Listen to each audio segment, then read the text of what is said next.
Hi everyone, welcome to today's video. In this video, we are going to talk about dioxygen. Basically oxygen gas O2 gas है ना, जो कि हमारे लिए सबसे ज़्यादा यूज़फुल है, डेली बेसिस पे हम यूज़ करते हैं. ओके, तो सबसे पहले हम लोग इसकी प्रिपरेशन की बात कर लेते हैं. तो preparation of dioxygen right now we are interested in is laboratory synthesis. सबसे पहले लैब में कैसे सिंथेसाइज की जाती है ये देख लेते हैं. तो तरीके तो बहुत सारे हैं डाइऑक्सीजन गैस बनाने के, but we are interested in those methods only in which we get only one gaseous product and that is oxygen. इसका मतलब क्या है?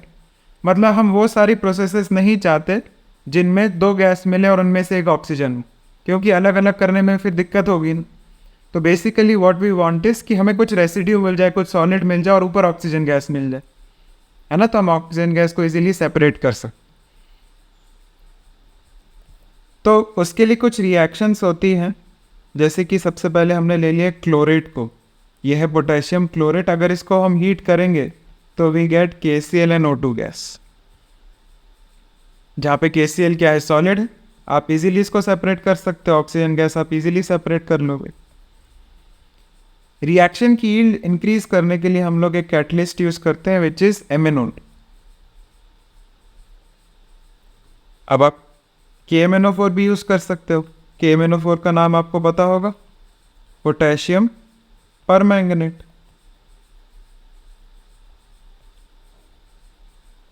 तो when you heat potassium permanganate you get potassium manganate, है ना. Left वाला परमैंगनेट है, ये सिर्फ मैंगनेट. साथ में मैग्नीज डाइऑक्साइड और ऑक्सीजन गैस लिबरेट हो. ये दोनों के दोनों क्या है, solid, right.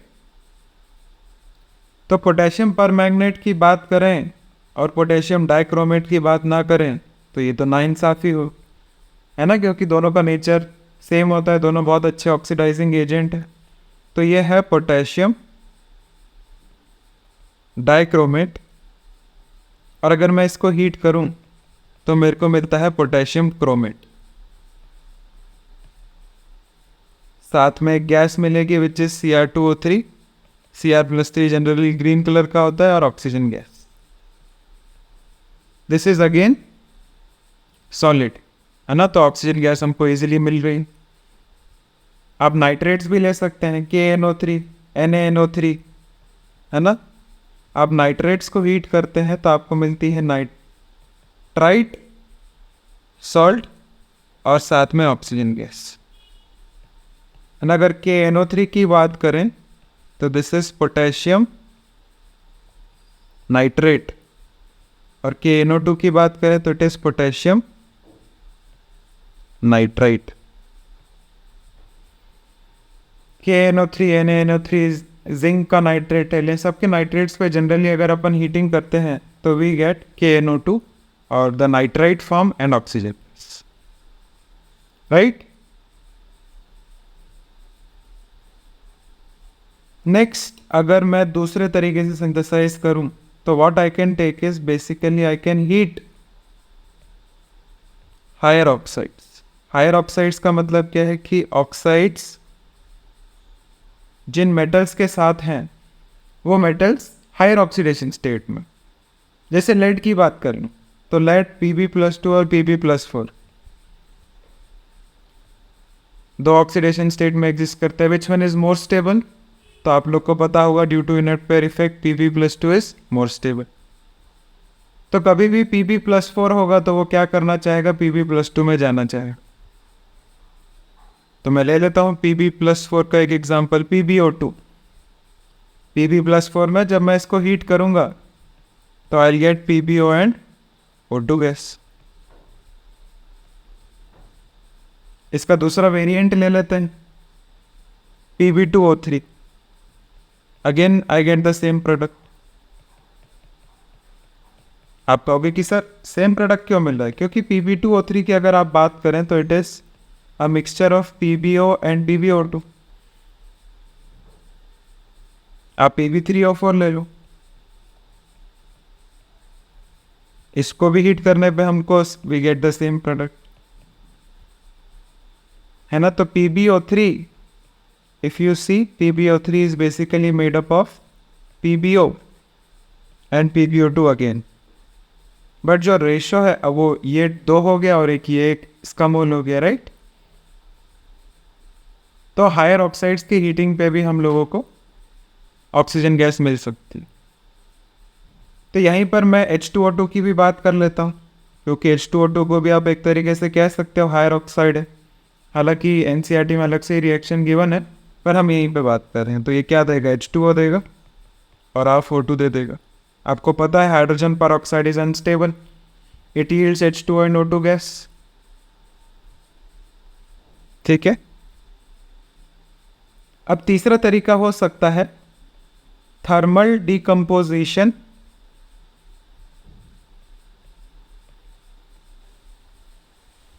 Of metal oxides which are less reactive. इसका मतलब क्या है,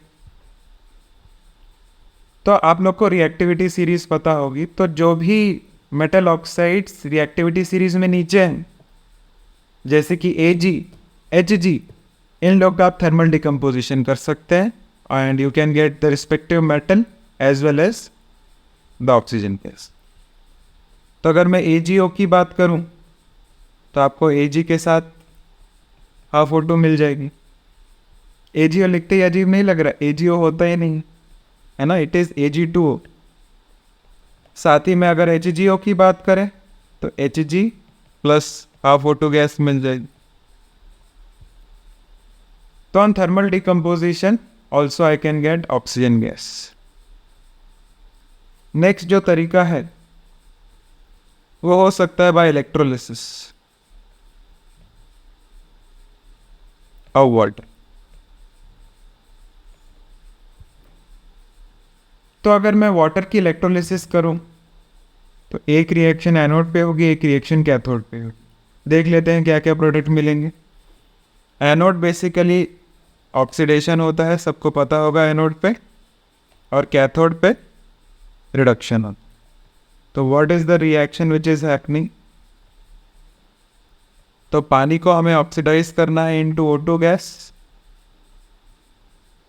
और साथ में अगर यहाँ 2 ऑक्सीजन है तो ये डबल हो गया, तो 4H प्लस और 4 इलेक्ट्रॉन। अगर हम लोग रिडक्शन की बात करें तो H2O के साथ 2 इलेक्ट्रॉन ले लेंगे, तो ये हमें देता है 2OH minus and H2 gas. तो आप इलेक्ट्रोलिसिस के थ्रू भी ऑक्सीजन गैस पा सकते हैं।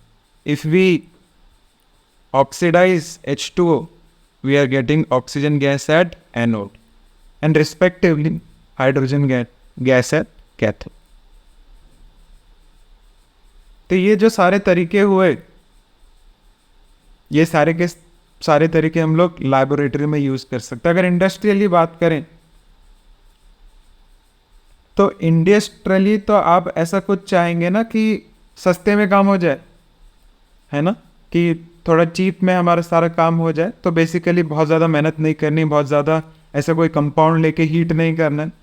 तो what do we basically take air itself, है ना, जो हमारी एटमॉस्फेयर की एयर है वही ले ली। अब एयर में आपको क्या मिलेगा, O2 मिल जाएगा, N2 मिल जाएगा, CO2 मिल जाएगा, पानी मिल जाएगा।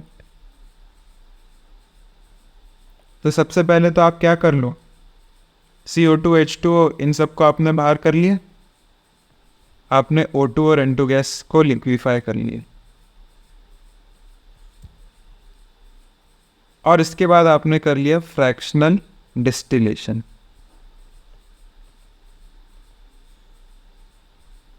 फ्रैक्शनल डिस्टिलेशन का मतलब क्या है कि इस वक्त हमारे पास O2 गैस है और N2 गैस है, मेजर कंपोनेंट्स यही होते हैं एयर के।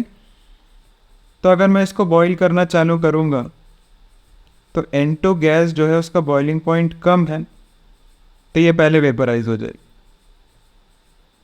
तो आपने ये ले लिया और आपके पास अभी ऑक्सीजन गैस जो है वो लिक्विड फॉर्म में,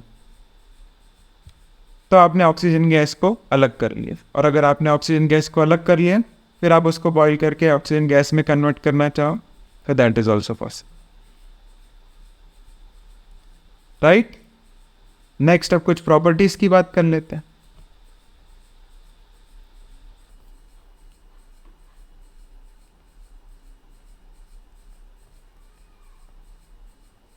तो आप सबको पता है ऑक्सीजन इज कलरलेस, ओडरलेस। आप स्मेल करते हो तो कोई ओडर तो आता नहीं, कोई टेस्ट भी नहीं आता, टेस्टलेस, है ना। डाईऑक्सीजन बेसिकली स्ट्रक्चर ऐसा है। मैं आपसे पूछना चाहूँ कि ये पोलर है कि नॉन पोलर है, तो आप क्या कहें? Non polar, right. तो ये नॉन पोलर है, जिसके कारण सॉल्युबिलिटी जो है वाटर में काफ़ी कम होती है।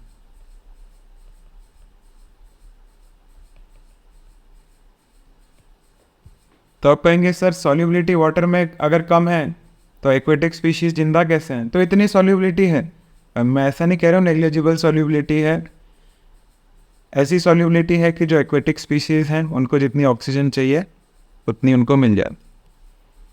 Next it is paramagnetic gas, this is very important, है ना। आपने मॉलिक्यूलर ऑर्बिटल थ्योरी के थ्रू आपको पता होगा कि इसके पास 2 अनपेयर्ड इलेक्ट्रॉन होते हैं, तो इट इज़ पैरामैग्नेटिक। वैसे तो कलरलेस गैस है, पर अगर लिक्विड फॉर्म में बात करें तो इट इज़ ब्लू कलर्ड,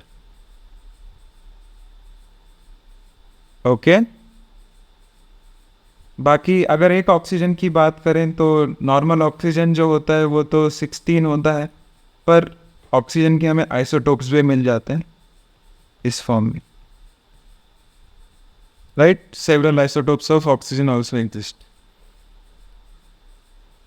तो नेक्स्ट अगर हम लोग ऑक्सीजन की बात करें O2 की, तो आप देख पा रहे हैं O2 में डबल बॉन्ड है, और अगर डबल बॉन्ड है तो it will take lot of energy to break this bond.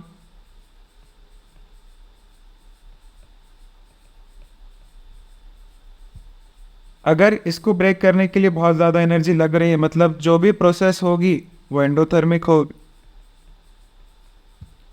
तो हम ऐसी प्रोसेस करना क्यों चाहेंगे? तो बात ऐसी है, ऑक्सीजन मेटल से भी रिएक्ट कर लेता है, नॉन मेटल से भी रिएक्ट कर लेता है, मेटेलॉइड से भी रिएक्ट कर लेता है, सबसे रिएक्ट कर लेता है और करस्पॉन्डिंग ऑक्साइड बनाता है। ऑक्साइड का नेचर अभी हम डिस्कस करेंगे, पर ऑक्साइड बनाता है। तो आपका ये सवाल होगा कि ऑक्सीजन को जब इतनी ज़्यादा एनर्जी हमें देनी पड़ रही है बॉन्ड तोड़ने के लिए, तो हम ऑक्साइड क्यों बनाएं? मतलब ऑक्साइड भी हम ही बनाए, एनर्जी भी हम ही दे, तो ये तो गलत बात है। तो बात ऐसी है कि जब ये ऑक्साइड बनता है तो ये एक स्टेबल ऑक्साइड बनता है जिसके कारण एनर्जी रिलीज होती है ना। तो this reaction is always exothermic. Net मतलब रिएक्शन एक्सोथर्मिक होती है। अगर आपने 100 किलो जूल दिए तो आपको 150 किलो जूल मिलेगी, तो नेट जो है 50 किलो जूल, राइट। तो हमेशा ये जो सारी रिएक्शंस होती हैं these are exothermic in nature, okay, these are spontaneous reactions. हम लोग क्या चाह रहे हैं? ऑक्साइड्स बनाना चाह रहे हैं। तो सबसे पहले हम लोग बात कर लेते हैं मेटल ऑक्साइड की। तो आपको पता है जनरली जो मेटल ऑक्साइड्स होते हैं वो क्या होते हैं? They are basic in nature, है ना। बेसिक बोल लूँ, एल्कलाइन बोल लूँ, उस सोल्यूशन को अल्कलाइन बना देते हैं। कैसे बनाते हैं? बेसिकली कोई भी ऑक्साइड जो है उसका नेचर जानने के लिए हम उसको पानी में डालते हैं, है ना। तो पानी में डालने के बाद what we get is a basic solution और एन एल्कलाइन सोल्यूशन। अगर मैं बात करूं नॉन मेटल ऑक्साइड की, कोई भी अगर नॉन मेटलिक ऑक्साइड है तो वो जनरली क्या होता है? एसिडिक होता है ना। और अगर हम लोग मेटेलॉइड्स की बात करें इन जनरल, उनके जो ऑक्साइड बनते हैं वो एम्फोटेरिक होते हैं। एम्फोटेरिक क्या होती है? एम्फोटेरिक चीज़ें क्या होती हैं? एम्फोटेरिक ऑक्साइड्स और amphoteric behaviour means reaction with acid as well as base. Acid और बेस दोनों से रिएक्शन करें। तो एक एक करके बात कर लेते हैं। सबसे पहले हम लोग एसिडिक ऑक्साइड्स की बात करते हैं।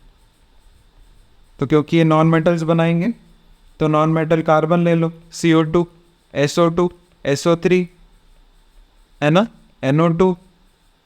आप लेना चाहो Cl2O7, फॉस्फोरस ले लो P4O10, P4O6।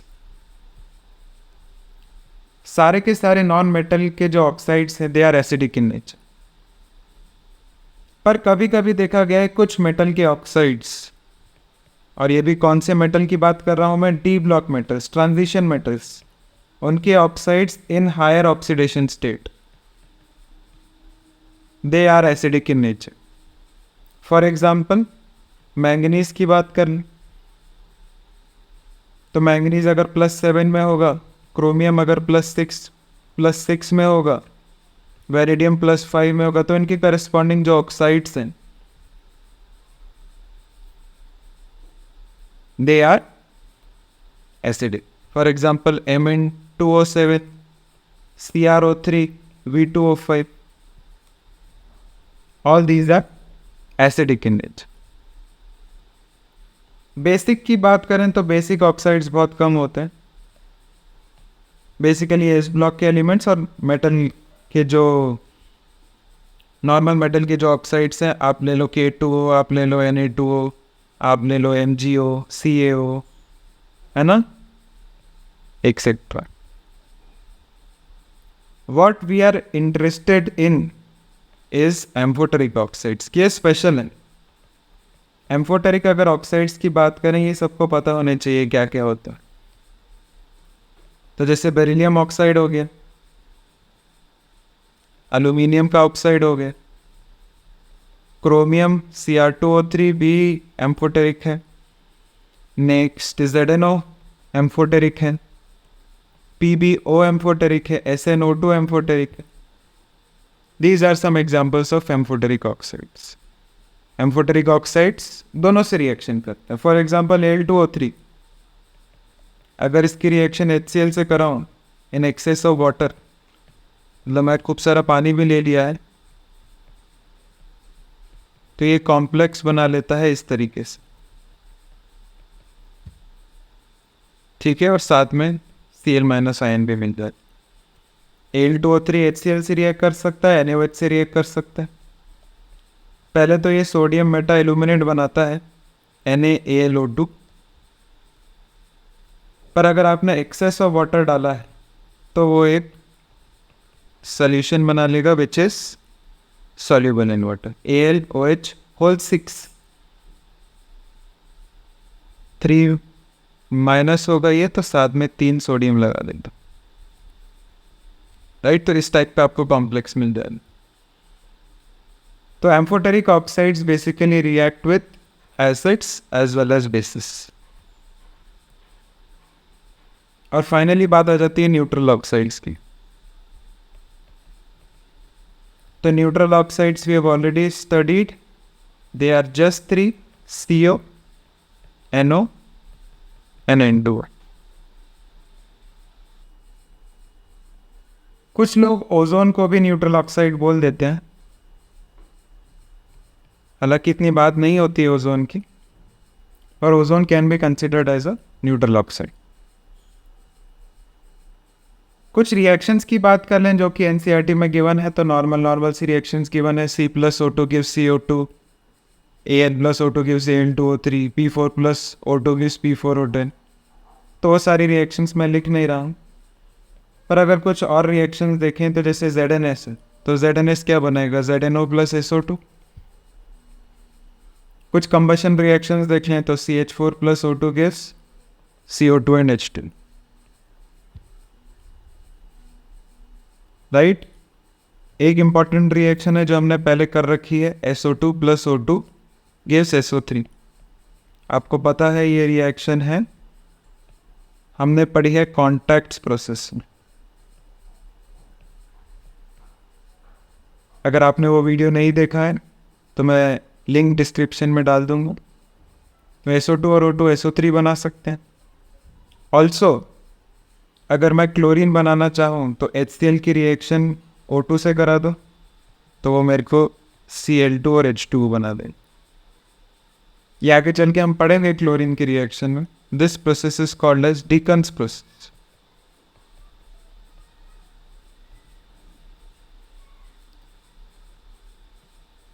ओके, तो रिएक्शंस की सारी बातें हो चुकी है। अगर हम लोग यूजर्स की बात करें तो सबसे इम्पोर्टेंट यूज़ तो यही है, रेस्पिरेशन में यूज़ किया जाता है ना। Oxygen cylinders again for respiration only, है ना। अगर कोई हाई एल्टीट्यूड पे जा रहा है या कोई सी डाइविंग के लिए जा रहा है, दोनों ही जगह हम लोगों को ऑक्सीजन सिलेंडर्स की रिक्वायरमेंट होती है। गैस वेल्डिंग में भी यूज़ किया जाता है oxygen, and it is also use in combustion, है ना। कंबशन तो ऑक्सीजन के बिना हो ही नहीं सकता। किसी भी चीज़ की रिएक्शन ऑक्सीजन से कराते हैं तो उसे तो कंबशन कहते हैं। एक जो बहुत इंपॉर्टेंट कंबशन है उसकी बात कर लेते हैं। Basically combustion of hydrazine. अगर हम लोग N2H4 की रिएक्शन O2 से करते हैं तो we get NO and H2। This is nitrous oxide. This is basically used as a propellant. Propellant का मतलब क्या है, जैसे कि रॉकेट्स में यूज़ होता है। तो अगर मेरे पास एक रॉकेट है तो रॉकेट में क्या होगा, ये जो गैसेज हैं NO गैस और H2O गैस यहाँ से रिलीज होंगी तो एक थ्रस्ट फोर्स जनरेट होगा जिसके कारण ये रॉकेट ऊपर जाएगा। और ये वही NO गैस है जो कि आप जब गेम्स खेलते हैं, आपने अगर एस्पाल्ट या नीड फॉर स्पीड खेला होगा तो आप वहाँ पे बोलते हैं ना कि नाइट्रो बूस्ट यूज़ करो। ये वही नाइट्रो बूस्ट है, NO गैस, है ना। वो थ्रस्ट प्रोवाइड कर, या अगर आपने रॉकेट देखा हो हवा में जाते हुए तो वो एक वाइट कलर की लाइन क्रिएट करते हुए जाता है, नाइट्रस ऑक्साइड की, राइट। तो this is very interesting and that is all about oxygen gas. यहाँ पर हम डिस्कशन एंड करते हैं। In the next video will be discussing about ozone. Okay, so stay tuned.